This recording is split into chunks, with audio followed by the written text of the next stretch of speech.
கோபம் எல்லா மனிதருக்கும் பொதுவான ஒரு விடயமா இருந்தாலும் அதீத கோபம் காரணமாக நாங்கள் நிறைய பிரச்சனைகளுக்கு முகம் கொடுக்க வேண்டி ஏற்படலாம். அந்த வகையில் கோபம் சம்பந்தமாகவும் அதை எப்படி நாங்கள் கண்ட்ரோல் பண்ணிக்கொள்ளலாம்னு சொல்லி பார்ப்போம்.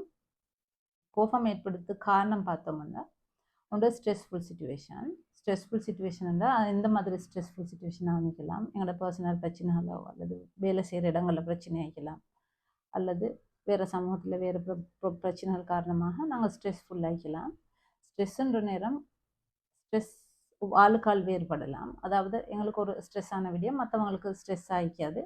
அதே நேரம் ஒருத்தருக்கு சின்ன விடயமும் ஸ்ட்ரெஸ் ஆகிக்கலாம், மற்றவங்களுக்கு சின்ன சின்ன விடயங்களுக்கு ஸ்ட்ரெஸ் ஆக மாட்டாங்க. இல்லை அவங்களோட பர்சனாலிட்டிக்கும் எப்பயுமே சின்ன சின்ன விடயங்களுக்கும் ஸ்ட்ரெஸ் ஆகிற மாதிரி இருப்பாங்க. அதை பொறுத்து ஒருத்தருக்கும் ஸ்ட்ரெஸ்ஸுக்கு அவங்களோட ரியாக்ட் பண்ணுறது கோபமாக சம்டைம்ஸ் இருக்கலாம். அடுத்தது சமூகத்தில் அநியாயங்கள் நடக்கிற நேரம் மனிதனுக்கு கோபம் வரலாம். அதாவது ஒரு சமூகத்தை ஒதுக்கி வைக்கிற நேரமோ அல்லது நிறைய அநியாயங்கள் ஒரு சமூகத்துக்கு நடக்கிற நேரம், அந்த மாதிரி சந்தர்ப்பங்களே மனிதன் கோபப்படலாம். கோபம் அநேகமான நேரங்கள் எங்களுக்கு பிரச்சனை இருந்தாலும் சம்டைம் அந்த கோபத்தை நாங்கள் ப்ரொடக்டிவாக யூஸ் பண்ணுற நேரம் எங்களுக்கு அதில் சில சமூக மாற்றங்களுக்கும் காரணமாகலாம்.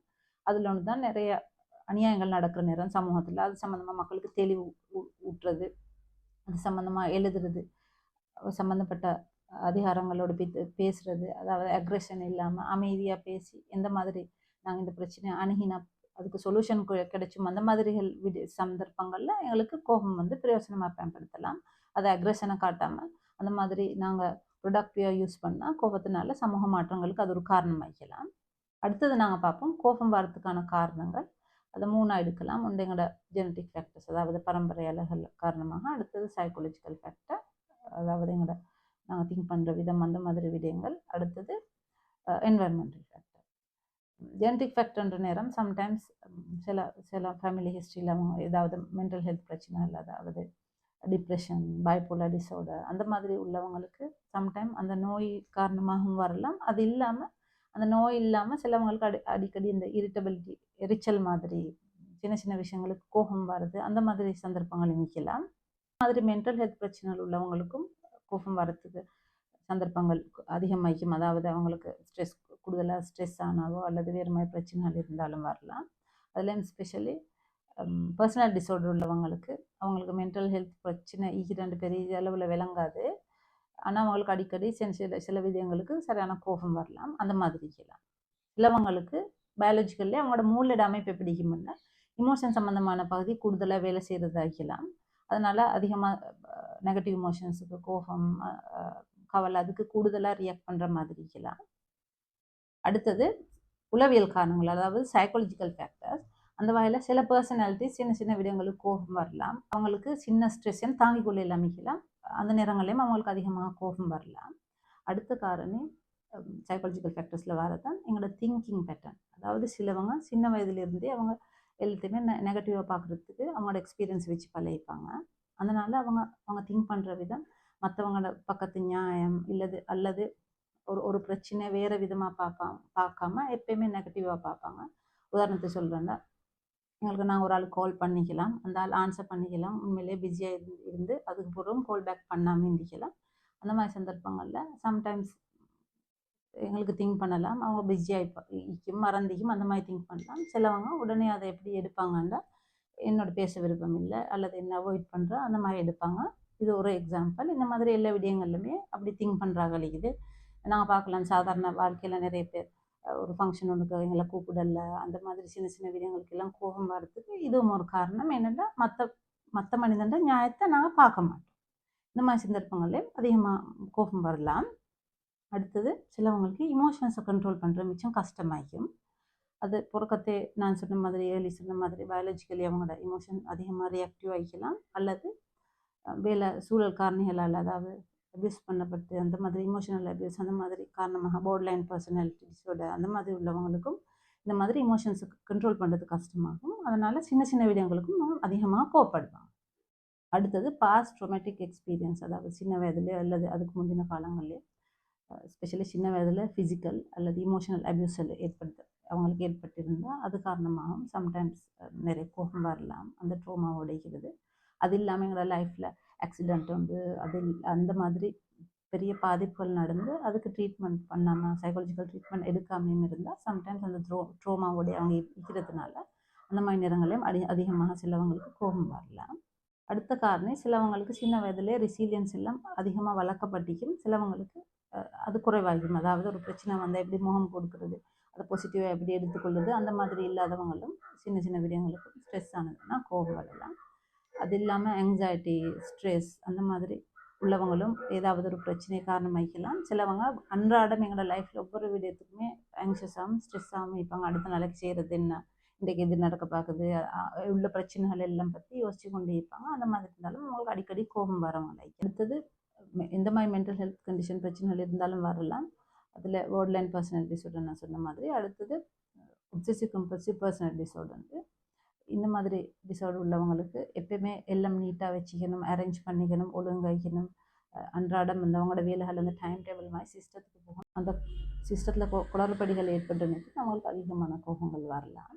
அடுத்தது நாங்கள் கோபத்தோட விளைவுகளை பார்ப்போம். கோபம் எங்களோட ஃபிசிக்கல் ஹெல்த்துக்கும் சாரலாம், மென்டல் ஹெல்த்துக்கும் சாரலாம், மற்றவங்களோட ரிலேஷன்ஷிப்புக்கும் அது நிறைய பிரச்சனைகள் ஏற்படுத்தும். ஃபிசிக்கல் ஹெல்த்துக்கு சரியில்லைன்ற நேரம், இந்த நேரம் அடிக்கடி கோபப்படுறவங்களாக இருந்தால் எங்களோட ஸ்ட்ரெஸ் ஹோமோன் அதிகரித்து கொண்டிருக்கும். அதனால நிறைய பிரச்சனைகள் எங்களோட பிளட் ப்ரெஷர் அதிகரிக்கலாம், ஹார்ட் ப்ராப்ளம்ஸ் வரலாம். எந்த மாதிரி பிரச்சனையும் ஸ்ட்ரெஸ் அதிகம் அடிக்கடி இருந்தால், அதாவது குரோனிக் ஸ்ட்ரெஸ் தொடர்ந்து ஸ்ட்ரெஸ் இருந்ததுன்னு சொன்னால் வரலாம். அதனால் நிறைய ஃபிசிக்கல் ஹெல்த் பிரச்சனைகள் வரலாம். அடுத்தது சைக்காலஜிக்கல் எங்களோட மென்டல் ஹெல்த்துக்கும் அது நிறைய பிரச்சனைகள் ஏற்படுத்தும். அடுத்தது எங்களுக்கு மற்றவங்களோடான ரிலேஷன்ஷிப், அதாவது நாங்கள் சமூகத்தில் பழகிறவங்களாய்க்கலாம், வேலை செய்கிற இடங்களாய்க்கலாம். இந்த மாதிரி இடங்கள்லையும் எங்களோட கோபம் வர்றது காரணமாக நாங்கள் அதை நெகட்டிவாக வெளிப்படுத்துகிற நேரம் நிறைய அவங்களுக்கு இடையில் பிரச்சனைகள் ஏற்படலாம், மனக்கசப்பு ஏற்படலாம். ஸ்பெஷலி ஹஸ்பண்ட் ஒய்ஃபுக்கு இடையில், பேரண்ட்ஸ் பிள்ளைக்கு இடையில் நிறைய மனக்கசப்புகள் ஏற்படுத்து, நிறைய பிரச்சனைகள் பிளவுகள் ஏற்படுறதுக்கு இந்த கோபம் காரணமாகும். சம்டைம்ஸ் கோபம் வார்த்தை எங்களுக்கு கட்டுப்படுத்துறது கஷ்டமாகும். அதாவது நான் சொன்ன மாதிரி பயாலஜிக்கல் ஜெனட்டிக் ரீசன்ஸ் இருக்கிற நேரம் எங்களுக்கு கட்டுப்படுத்துறது கொஞ்சம் கஷ்டமாகும். அடுத்தது கோபத்தை நாங்கள் எப்படி கட்டுப்படுத்துறதுன்னு சொல்லி பார்ப்போம். அந்த வகையில் தூக்கம் ஒழுங்காக இல்லாட்டியும் எங்களுக்கு நிறைய கோபம் வரும். அதனால் தூக்கத்தை எப்பயுமே ஒழுங்குபடுத்தி வச்சணும். அடுத்தது ஃபிசிக்கல் எக்ஸசைஸ், அதாவது எக்ஸசைஸ் செய்கிறதோ அல்லது ஃபிசிக்கலி ஆக்டிவ் ஆகிடுது. வேலைகள் செஞ்சு கொண்டு ஹார்டான வேலைகள் செய்கிற நேரம், அந்த நேரத்துக்கு எங்களோட கோபங்கள் குறையிறதுக்கு பாசிபிலிட்டிஸ் இருக்கிற, சும்மா இருக்கிறத விட அந்த மாதிரி வேலைகள் செஞ்சு கொண்டு இருந்தால் எங்களோட அந்த எனர்ஜி அதுக்கு யூஸ் பண்ணப்பட்டதுனால அதில் கோபம் குறையலாம். அது ஃபிசிக்கல் எக்ஸசைஸ் எப்படி மிகலாம், நாங்கள் அன்றாடம் செய்கிற வேலைகள் நிறைய வேலை செய்கிறது அல்லது சைக்கிளிங், ஸ்விம்மிங், இது மாதிரியும் எங்களுக்கு ஏழுமான மாதிரி நடக்க போகிறதோ இந்த மாதிரி வச்சுக்கொண்டா அந்த வகையில் கோபம் குறையும். ஒன்று அந்த எனர்ஜி பாவிக்கப்படுறது. அடுத்தது நாங்கள் எக்ஸசைஸ் செய்கிற நேரம் எங்களோட மூளையில் டோபமைன் சுரக்கப்படுற, அதுகள் ரெகுலேட் ஆகப்படுற, அதாவது ஒரு சீராக வேலை செய்கிறதுனால கோபம் குறையும். ஏனென்றால் டோபமைனில் பிரச்சனை இருக்கிற நேரமும் நிறைய கோபம் வர பிரச்சனைகள் வரும். ஸ்பெஷலாக borderline personality disorder உள்ளவங்களுக்கு எல்லாம் டோபமைன் ஆக்டிவிட்டியில் பிரச்சனைகள் இருக்கிறதுனால தான் அவங்களை அந்த இமோஷன்ஸை கண்ட்ரோல் பண்ண இல்லாத பிரச்சனைகள் எல்லாம் நிற்கும். அடுத்தது நாங்கள் மற்றவங்களோட இமோஷன்ஸை விளங்கி கொள்கிற நேரம் எங்களுக்கு கோபத்தை குறைச்சி கொள்ளலாம். அது எப்படின்னா அவங்களோட பக்கத்து நியாயங்கள் எப்படி, அவங்க இப்படி நடந்து கொண்டது இதுவும் காரணம், இந்த பிரச்சனை இந்த மாதிரியும் பார்க்கலாம். அந்த மாதிரி நாங்கள் பார்க்குற நேரத்துக்கு எங்களுக்கு அந்த மாதிரியும் கோபத்தை கண்ட்ரோல் பண்ணிக்கொள்ளலாம்.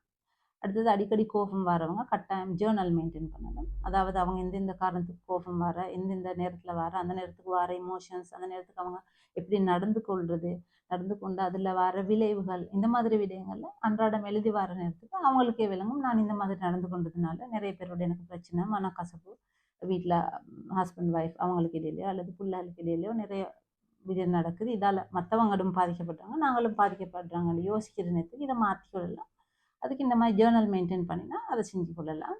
அது இல்லாமல் அன்னெசரி ஸ்ட்ரெஸ், அதாவது எங்களுக்கு தவிர்க்கலுமான சில விடயங்களை எங்களுக்கு தவிர்த்து கொள்ளலாம். உதாரணத்துக்கு ஒரு ஆளுக்கு ஒரு பார்க்குற இடம் இல்லாமல் ஒரு நீட்டாக ஆகிக்கணும்னு, அவருக்கு வீட்டில் நீட்டாக க்ளீன் ஆகிக்கணும்னு சொன்னால், அது நீட் இல்லாட்டி அடிக்கடி கோபம் வரண்டா அந்த வீட்டில் உள்ளவங்க பேசி டிஸ்கஸ் பண்ணி ஓரளவு அந்த நீட்டாக வச்சு கொண்டு இருந்தாண்டா அவங்களுக்கு கோபம் வர ஆரம்பிக்கலாம்.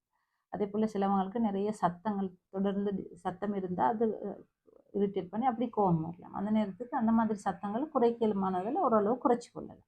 அடுத்தது நாங்கள் இறைவனுக்கு நன்றி செலுத்துகிற வைக்கிற நேரம் எங்களுக்கு கோபம் குறையும். அன்றாடம் எங்களுக்கு உள்ள ஒரு 3 விடயங்கள் பாசிட்டிவான விடயங்கள் சிலவங்களுக்கு இல்லாத சம்மந்தமாக எங்களுக்கு எழுதுகிற நேரத்துக்கு எங்களுக்கு விளங்கும், நாங்கள் நிறைய பிளெஸ் பண்ணப்பட்டவங்கன்னு சொல்லி அந்த நேரத்துக்கும் ஓரளவு இந்த கோபம் வர தன்மைகள் குறையலாம். ஏனென்றால் நிறைய பேர் சாப்பாடு இல்லாமல் இருக்கிறாங்க, உடுப்பு இல்லாமல், தண்ணி இல்லாமல் நிறைய கஷ்டப்பட்டு கொண்டிருக்கிறாங்க. அந்த வகையில் நாங்கள் இவ்வளோ பிளெஸ் பண்ணப்பட்டிக்கிறோம்னு சொல்லி விளங்குற நேரத்துக்கு அதுலேயும் எங்களுக்கு ஓரளவுக்கு கோபத்தை கண்ட்ரோல் பண்ணி கொள்ளலாம். அடுத்தது மைண்ட்ஃபுல்னஸ் ப்ராக்டிஸ்ன்ற நேரம் ஏதாவது ஒரு விடயத்தை நீங்கள் அந்த விடயத்தில் மட்டும் உங்களோட கன்சன்ட்ரேஷனையும் அட்டென்ஷனையும் கொடுத்து செய்யுது. அது உங்களுக்கு சமய சம்பந்தமான விடயமாக்கலாம், அல்லது ஏதாவது நீங்கள் மூச்சு பயிற்சின்னு சொல்லுவோம் அந்த மாதிரி எதுவும் மிக்கலாம். ஆரம்பத்தில் ஒரு 5 நிமிஷம் அந்த மாதிரி தொடங்கி போக போக பழகினா ஒரு 10 நிமிஷம் 15 நிமிஷம் அதிகரிக்கலாம்.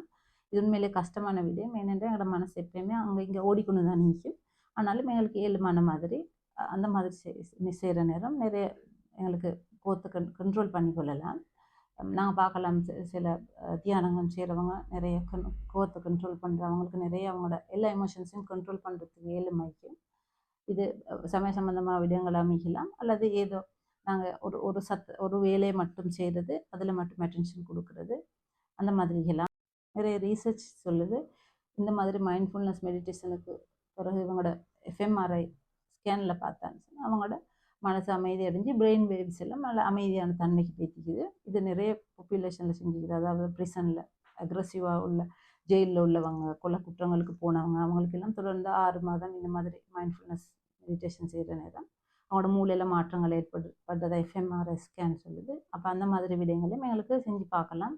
இது இல்லாமல் வளமையாக எங்களுக்கு பார்க்கலாம் நிறைய பேர் இந்த மாதிரி மெடிடேஷன் செய்கிறவங்களாம் அமைதியாக உள்ளவங்க பார்க்கலாம். அப்போ அவங்களுக்கு எங்களுக்கு எது வசதியோ அந்த மாதிரி எங்களுக்கு அதை செஞ்சு கொள்ளலாம். ஏன்னா இப்படி மைண்ட்ஃபுல்னஸ் மெடிடேஷன் செய்கிற நேரம் எங்களோட அந்த இமோஷன் சம்மந்தமான பகுதியில் எங்களுக்கு ஒரு கண்ட்ரோல் வரும். மைண்ட்ஃபுல்னஸ் மெடிடேஷன் நாங்கள் மேற்கொள்கிற நேரம் எங்களோட இமோஷன் சம்மந்தமான மூளையில் ரியாக்டிவிட்டி அதில் ஒரு கண்ட்ரோல் ஒன்று வரும்.